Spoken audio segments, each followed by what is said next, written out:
નમસ્કાર મિત્રો ગીતા અને ધોકાની વાતો આગેવાનો શું ઈચ્છે છે, અત્યારે શું ચાલી રહ્યું છે, આવનાર દિવસમાં કેવા પડઘા પડી શકે છે? શું 2027ની વિધાનસભા ચૂંટણીમાં ભારતીય જનતા પાર્ટી રાજુલાથી તળાજા પટ્ટા વચ્ચે લોકોને ચોંકાવી દેશે? પરિણામ શું આશ્ચર્યજનક આવવા જઈ રહ્યું છે? વિસ્તારથી વાત કરું. નવનીત બાલદિયા હુમલા કેસમાં જયરાજ આહિરની ધરપકડ થઈ, તે આજે જેલમાં છે. આમ છતાં પણ આ મુદ્દો અટકતો નથી. એક તરફ સમર્થકો થોડા શાંત થયા તો હવે આગેવાનો બોલી રહ્યા છે, મૌન તોડી રહ્યા છે. માયાભાઈ આહિરે પણ વાત કરી છે અને પરસોત્તમભાઈ સોલંકીએ પણ વાત કરી છે. માયાભાઈ આહિરે પહેલા શું કહ્યું તમે તે સાંભળી લો, ત્યારબાદ વધુ વાત કરું. જોશેનું ફ્રેશ સુઈ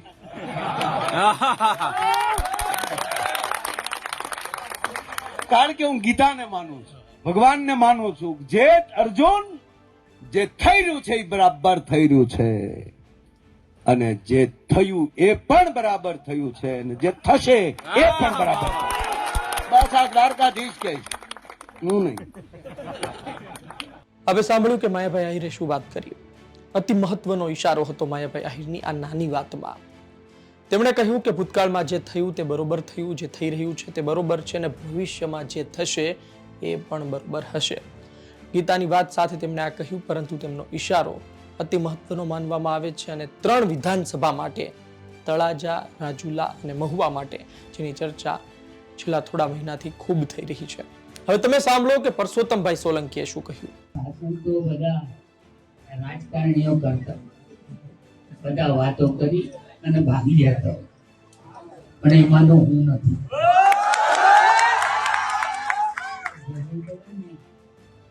ત્યારે ધોકા દેવા પડે તો હું ધોકાઈ દઉં.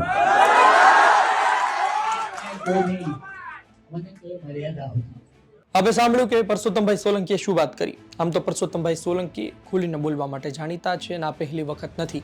ભારતીય જનતા પાર્ટીને પણ કહેવાનું હોય તો આ પરસોત્તમભાઈ કહી દેતા હોય છે. પરસોત્તમભાઈ સોલંકી જે પ્રકારે કોડીનાર સમૂહલગ્નમાં બોલ્યા, એ રીતે માયાભાઈ આહિર તાવેડા સમૂહલગ્નમાં બોલ્યા. કહેવાનો ભાવાર્થ એ છે કે હવે આગેવાનો બોલી રહ્યા છે અને તેના ખૂબ મોટા અર્થ પણ થઈ રહ્યા છે. આમ તો આ ઘટના જ ધોકાથી શરૂ થઈ અને હુમલાથી શરૂ થઈ. પરસોત્તમભાઈ સોલંકી ફરી ધોકા પર લાવ્યા છે. આવનાર દિવસમાં જોઈએ કે હજુ આ પ્રકારની ઘટના ન બને. આપણે આશા રાખીએ કે આ પ્રકારની ઘટના, આ પ્રકારના હુમલાના કેસ હવે ના આવે. તમે આ પ્રકારના નિવેદન આપો, આ પ્રકારના જાહેરમાં સ્ટેટમેન્ટ આપો, પછી તમે એવી આશા અપેક્ષા રાખો કે સમાજમાં સારો માહોલ રહે, સમાજમાં શાંતિ રહે, તો એ વાતમાં દમ નથી.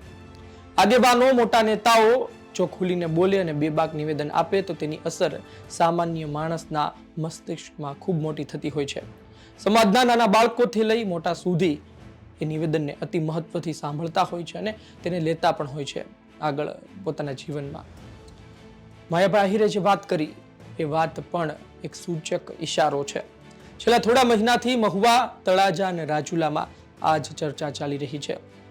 ચર્ચા એ છે કે સ્થાનિક સ્વરાજ્યની ચૂંટણીમાં જે થવું હોય તે થાય, પરંતુ 2027ની ચૂંટણીમાં ધાર્યું નહીં હોય તેવા ખેલ ખેલાશે. 2027ની ચૂંટણીમાં ભારતીય જનતા પાર્ટીનું પણ પાણી મપાશે અને અહીં જબરદસ્ત કાવા દાવા થવાના છે.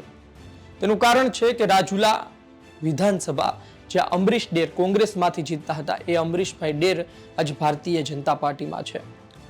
એમની સામે જે ચહેરો હતો એ હીરાભાઈ સોલંકી નવનીત બાલદિયા કેસમાં આગળ પડતા હતા. તેમણે ખૂબ રસ લીધો અને મુદ્દો તે આવ્યા બાદ ખૂબ મોટો થયો અને સામાજિક રૂપ પણ મળ્યું. બીજી તરફ જે મહુવા વિધાનસભા છે અને તળાજા વિધાનસભા છે, આ બંને વિધાનસભા એકબીજા સાથે સંકળાયેલી છે અને જે ઘટના બની છે એ મહુવા વિધાનસભામાં બની છે. તમે જુઓ કે મહુવામાં આજની તારીખે જે ધારાસભ્ય છે એ એક સમયે તળાજાના ધારાસભ્ય હતા. ભારતીબેન શિયાળ સાંસદ બન્યા, સાંસદની ચૂંટણી લડવા માટે ગયા, ત્યારબાદ પેટા ચૂંટણી શિવાભાઈ ગોહિલે લડી, જીત્યા. અને ત્યારબાદ 2022માં ભારતીય જનતા પાર્ટીએ ત્યાંના ધારાસભ્ય આરસી મકવાણાની ટિકિટ કાપી, શિવાભાઈ ગોહિલને ટિકિટ આપી અને તેઓ ફરી જીતી ગયા અને ખૂબ મોટી લીડ સાથે પણ કનુભાઈ કળસરિયા જેવા વ્યક્તિને હરાવ્યા. બીજી વાત એ છે કે ભૂતકાળમાં જે ભાવનાબેન મકવાણા ધારાસભ્ય હતા, એ ભાવનાબેન મકવાણા પણ એક સમયે તળાજાના ધારાસભ્ય હતા, ત્યારબાદ તેઓ મહુવા આવ્યા. કહેવાનો ભાવાર્થ એ છે કે તળાજા અને મહુવા આ બંને વિધાનસભા એકબીજા સાથે સંકળાયેલી છે. આ બંને વિધાનસભાનું રાજકારણ પણ સંકળાયેલું છે. આ જ કારણોસર આ બંને વિધાનસભાના નેતાઓ પણ એકબીજા સાથે તમને ખૂબ સંકળાયેલા જોવા મળશે અને તેની અંદર તમને ગ્રુપ પણ જોવા મળશે. મહુવા વિધાનસભાથી કોને ટિકિટ મળશે, તળાજા વિધાનસભાથી કોને ટિકિટ મળશે અને રાજુલા વિધાનસભાથી ભારતીય જનતા પાર્ટી કોને ટિકિટ આપશે એ અત્યારે કોઈ ન કહી શકે. પણ એક વાત 100%ની છે કે આ વખતે ભારતીય જનતા પાર્ટીને ખૂબ વિચારીને નિર્ણય લેવા પડશે. આ વખતે ભારતીય જનતા પાર્ટી પર નેતાઓનું દબાણ પણ એટલું હશે અને આ તમામ જે ઘટના બની છે, આ ઘટનામાં જે લોકોએ લાભ લીધો, જે લોકો સામે સવાલો થયા, એ તમામ હિસાબ કિતાબ 2027માં થઈ શકે છે.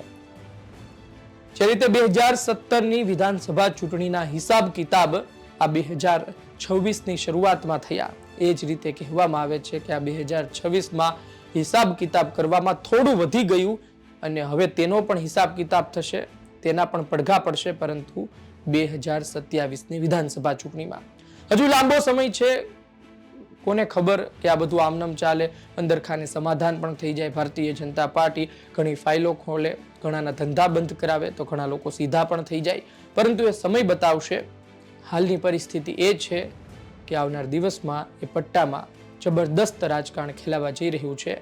સામાન્ય નેતાઓ, સામાન્ય કાર્યકર્તાઓ, તમે ધ્યાન રાખજો, આ બધાના ઝઘડામાં, આ બધાના રાજકારણમાં તમે પીસાઈ ન જાઓ. ખેર દર્શક મિત્રો, આપનું શું કહેવું છે કોમેન્ટ બોક્સમાં જરૂરથી જણાવજો. આ વિડીયો, આ માહિતી પસંદ આવી હોય લાઈક કરજો, શેર કરજો. ધન્યવાદ.